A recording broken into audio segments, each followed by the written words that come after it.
Live from our 7 Tasmania studios, your nightly news with Louise Hubar begins now. Good evening. A tight-knit Tasmanian town has been left gutted after a 17th century building owned by a local family for generations burnt down. Authorities say they can't determine the cause of the blaze, which destroyed a piece of our state's history. Around 200 years of memories, milestones and stories up in flames as smoke billowed from this historic home, leaving a resident with deep connections devastated. Absolutely gutted. Gutted. And the community will be too, because a lot of people love this place. Built in the 1860s, the Woodsdale Road property became the central hub of the southern Midlands town of Whiteford. It was then a post office in the middle section of the building. This section of the building was a shop. That operated from about 1890 to 1920. Then handed down to Gregory's grandmother, who continued to run it as a post office and shop. He also lived in the property as a child during that time. There were 2 rooms on top, 2 large rooms, as you'll see there. I was in the right-hand side one. My uncle lived in the other one. And I used to ride a tricycle up and down there. Used as a residential home since the 1970s, currently owned by Gregory's nephew. The husband was in nearby paddocks when he saw the smoke coming from the house and was able to raise the alarm with the authorities, as was a nearby neighbour.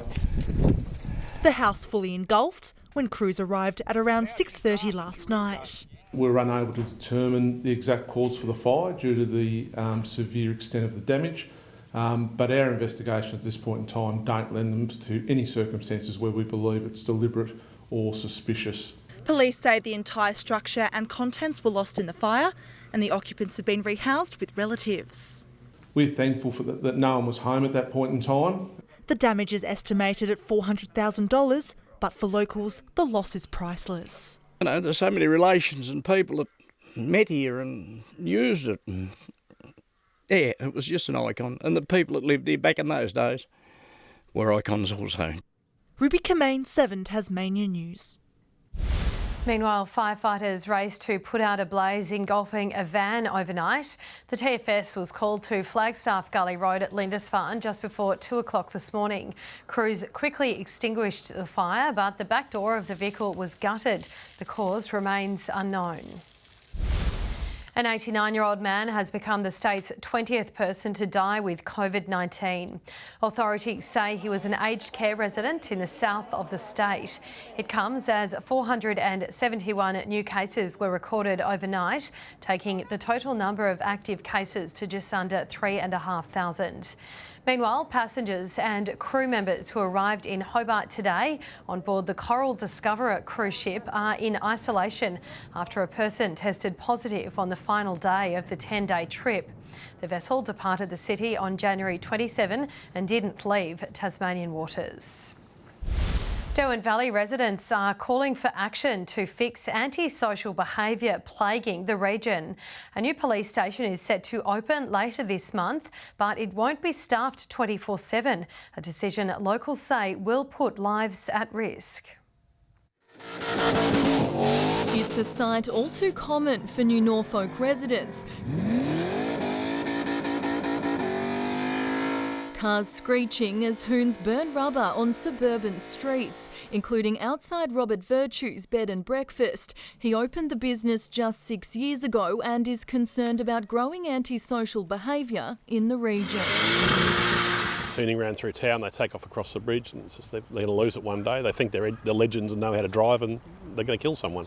Tyre marks etched into the pavement outside the local primary school. The acting mayor says hooning isn't isolated to one area. The Esplanade also a common hotspot for crime. There was recently an accident, which was really concerning because there's been cars hooning down there while you've got young children playing in the playground. A new police station will open here in New Norfolk later this month with 14 officers on duty, but it won't be staffed around the clock. And residents have told 7 Tasmania News off camera they're afraid the antisocial behaviour won't stop unless police have a more permanent presence in the community. It's great that they've got new facilities and they're in town, but we need them to be there all the time. There is a 24-hour capability, 24/7, from the Bridgewater Police Station.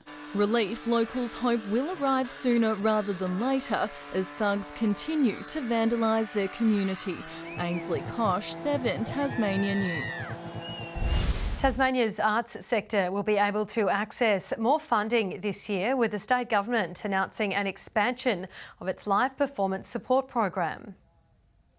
We've also slightly expanded and altered this program to include the cancellation or postponement of a live performance or event. Programs, as has been announced by the Minister, give us that confidence and I think the resources to be able to continue to plan to stage those at another time.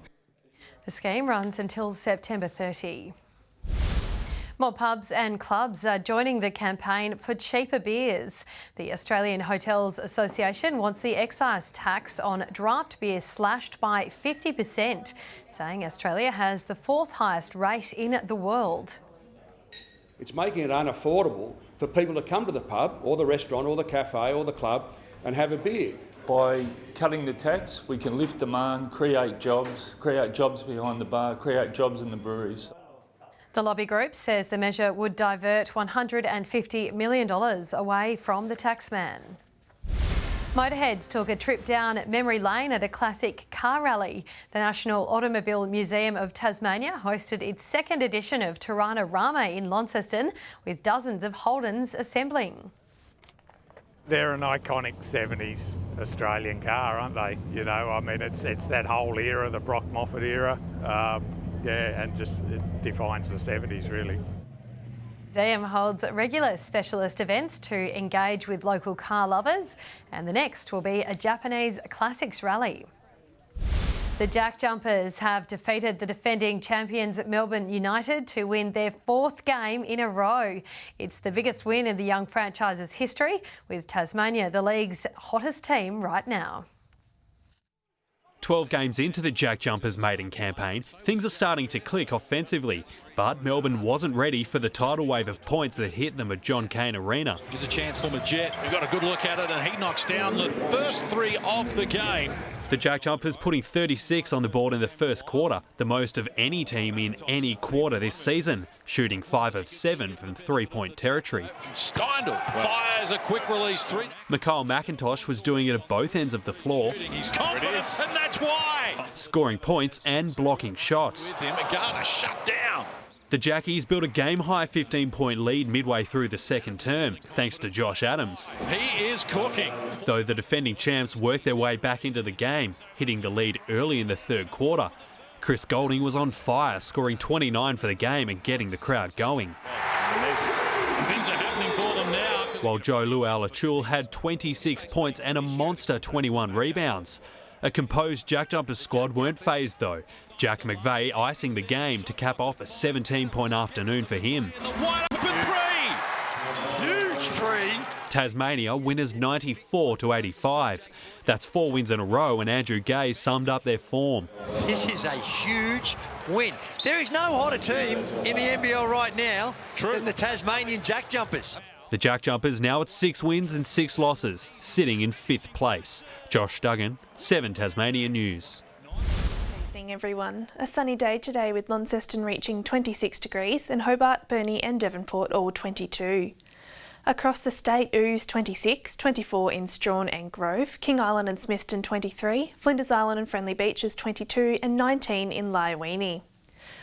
Mostly clear skies can be seen right across the state today.